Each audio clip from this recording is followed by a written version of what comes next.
भगवते वासुदेवाय नमो नमः। श्रीमद् संक्षिप्त ब्रह्म पुराण की जय। भारतवर्ष का वर्णन। मुनियों ने कहा, वक्ताओं में श्रेष्ठ सूत जी, इस पृथ्वी पर धर्म, अर्थ, काम एवं मोक्ष प्रदान करने वाली जो उत्तम भूमि एवं श्रेष्ठ तीर्थ हो उसे बतलाइए।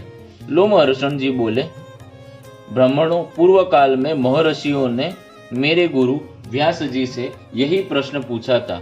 मैं वही प्रसंग कहता हूँ। कुरुक्षेत्र की बात है।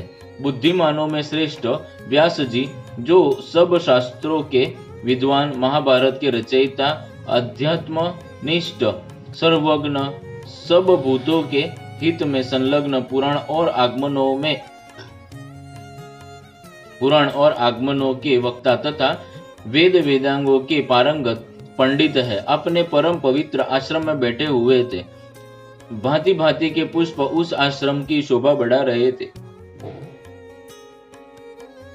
उसी समय उत्तम व्रत का पालन करने वाले अनेक महर्षि उनके दर्शन के लिए आए।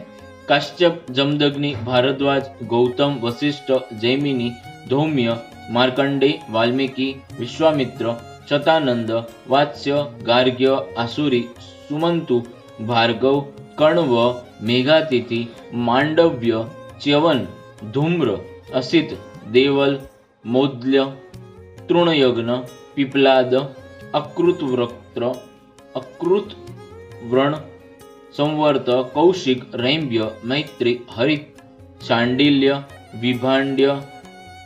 विभांड, दुर्वासा, लोमश, नारद, पर्वत, वैशंपायन, गालव, भास्करी, पुरण, सूत, पुलत्स्य, कपिल, पुलह, देवस्थान, सनत कुमार, पैल कृष्ण तथा कृष्णानुभौतिक, ये तथा और भी बहुत से मुनिवर सत्यवंती नंदन व्यास को घेर कर बैठ गए। उनके बीच में व्यास जी नक्षत्रों से घिरे हुए चंद्रमा की भांति शोभा पाते थे। कुछ बातचीत के बाद उन्होंने व्यास जी से अपना संदेह इस प्रकार पूछा। मुनि ने बोले, मुने, आप वेद शास्त्र, पुराण, तंत्र शास्त्र, महाभारत, भूत, वर्तमान, भविष्य तथा संपूर्ण वाक्म का ज्ञान रखते हैं। यह संसार एक समुद्र के समान है। इसमें दुख ही दुख भरा है। यह कष्टमय एवं निस्सार है। इस भयानक बहुसागर में राग रूपी ग्रह रहते हैं। यह विषय रूपी जल से भरा रहता है। इंद्रियां ही इसमें भंवर है। यह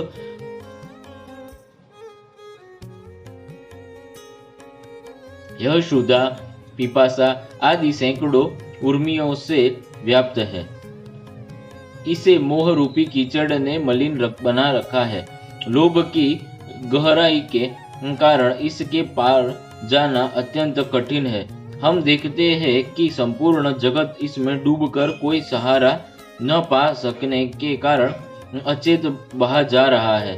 अतः आपसे पूछते हैं, इस भयंकर संसार में कौन सा साधन कल्याणकारी है? इस बात का उपदेश देकर आप संपूर्ण लोकों का उद्धार कीजिए। इस पृथ्वी पर जो परम दुर्लभ मोक्षदायक क्षेत्र एवं कर्म भूमि है उसे बतलाइए। हम उसका श्रवण करना चाहते हैं।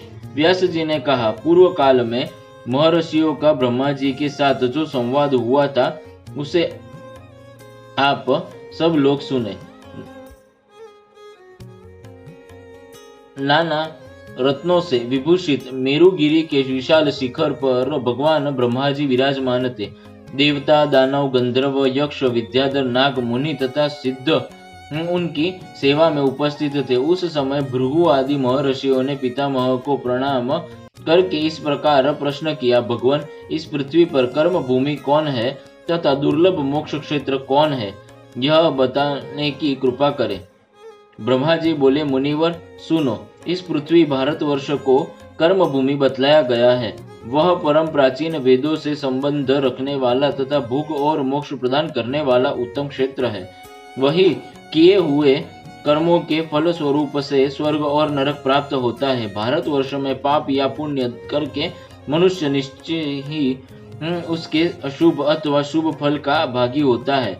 वहाँ ब्राह्मण आदि वर्ण भली भांति संयम पूर्वक रहते हुए अपने अपने कर्मों का अनुष्ठान करके उत्तम सिद्धि को प्राप्त होते हैं। भारतवर्ष में संयमशील पुरुष धर्म अर्थ काम और मोक्ष सब कुछ प्राप्त करता है। इंद्र आदि देवताओं ने भारतवर्ष में शुभ कर्मों का अनुष्ठान करके देवत्व प्राप्त किया है। इनके सिवा अन्य जितेंद्रिय पुरुषों ने भी भारतवर्ष में शांत वितरांग एवं मात्सर्यरहित जीवन बिताते हुए मोक्ष प्राप्त किया है। देवता सदा इस बात की अभिलाषा करते हैं कि हम लोग कब स्वर्ग एवं मोक्ष प्रदान करने वाले भारतवर्ष में जन्म लेकर निरंतर उसका जश्न करेंगे। इसके पूर्व में किरात और पश्चिम में यवन रहते हैं। मध्य भाग में ब्राह्मण क्षत्रिय वैश्य तथा शूद्रों का निवास है। वे क्रमशः यज्ञ युद्ध और व्यापार आदि विशुद्ध कर्मों के द्वारा अपने को पवित्र करते हैं। उनका जीवन निर्वाह की भी इन्हीं कर्मों से होता है। यहाँ किया हुआ पुण्य सकाम होने पर स्वर्ग आदि का तथा निष्काम होने पर मोक्ष का साधक होता है। इस प्रकार पाप भी अपना फल प्रदान करता है। महेंद्र, मलय, सह्य, शुक्तिमान, ऋष पर्वत, विंध्य और पारियात्र ये ही 7 यहाँ कुल पर्वत है। उनके आसपास और भी हजारों पर्वत है। वे सभी विस्तृत, ऊंचे और रमणीय है। उनके शिखर भांति भांति के और सुंदर है। कोलाहल, वेभ्राज, मंदर, दर्दुराचल, वांतद्य, वैदूत, मैनाक, सूरस, तुंगप्रस्थ, नागगिरी, गौधन, पांडुराचल, पुष्पगिरी, वैजयंत, रैवत, अर्बुद, ऋष्यमुख, गौमंत, कृतशैल, कृताचल, श्री पर्वत, चकोर तथा अन्य अनेक पर्वत ऐसे हैं जिनके मिले हुए मलेच्छ आदि जन्मपद पृथक पृथक बसे हुए हैं। वहाँ के लोग जिन श्रेष्ठ नदियों का जल पीते हैं उनके नाम इस प्रकार जानो: गंगा, सरस्वती, सिंधु, चंद्रभागा, चनाब, यमुना, शतद्रु, सतलज, विपाशा, व्यास, वित्सता, झेलम, इरावती, रावी, कुहू, गोमती, धूतपापा, बाहुदा, दृषद्वती, देविका, चक्षु, निष्ठवा, गंडकी तथा कौशिकी ये हिमालय की घाटी से निकली हुई नदियां हैं। देवस्मृति, देववती, वातदनी, सिंधु, वेण्या, चंदना, सदानिरी, मही, चर्मवती, चंबल, वृक्षी, विदिशा, वेदवती, क्षिप्रा तथा अवंती ये पारियात्र पर्वत का अनुसरण करने वाली नदियां हैं। शोना, महानदी, नर्मदा, सूरता, क्रिया, मंदाकिनी, दर्शना, चित्रकूटा, चित्रुप्ला, वेत्रवती, बेतवा, कर्मोदा, पिशाचिका, अतिलघु श्रेणी, विपापमा, शैवला, सधेरुजा, शक्तिमती, शकुनी, त्रिदिवा, क्रमु तथा वेगवाहिनी ये नदियां ऋष पर्वत की संतानें हैं। चित्रा, पयोक्षिणी, निर्विंध्या, तापी, वेणा, वेतरणी, सिनीवाली, कुमुद्वती, तोया, महागौरी, दुर्गा तथा अंतशिशला ये पुण्य सलिला सरिताएं विंध्याचल की घाटियों से निकली है। गोदावरी, भीमरथी, कृष्णवेणा, तुंगभद्रा, सुप्रयोगा तथा पापनाशिनी ये श्रेष्ठ नदियां सहयगिरी के शाखा से प्रकट हुई है।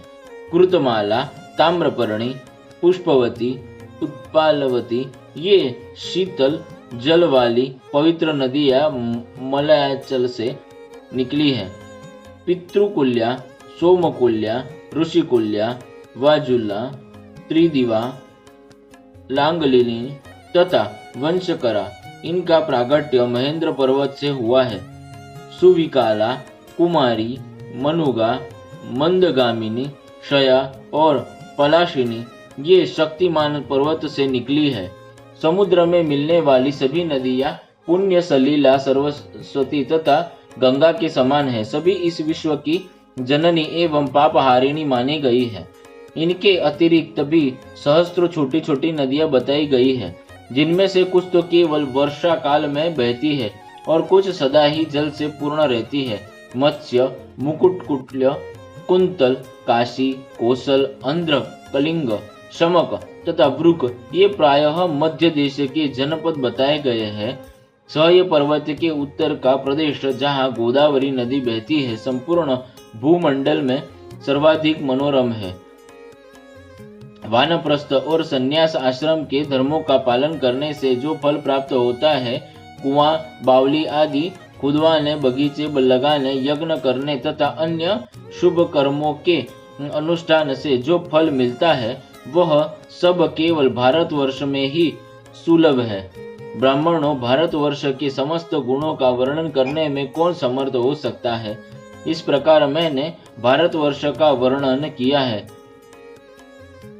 यह सब उत्तम, सब पापों का नाश करने वाला, पवित्र, धन्य तथा बुद्धि को बढ़ाने वाला है। जो सदा अपनी इंद्रियों को वश में रखकर इस प्रसंग का पाठ या श्रवण करता है, वह सब पापों से मुक्त हो भगवान विष्णु के लोक में जाता है। श्री कृष्णार्पणमस्तु। श्री कृष्णार्पणमस्तु। संक्षिप्त ब्रह्म पुराण की जय। संक्षिप्त ब्रह्म पुराण की जय। संक्षिप्त ब्रह्म पुराण की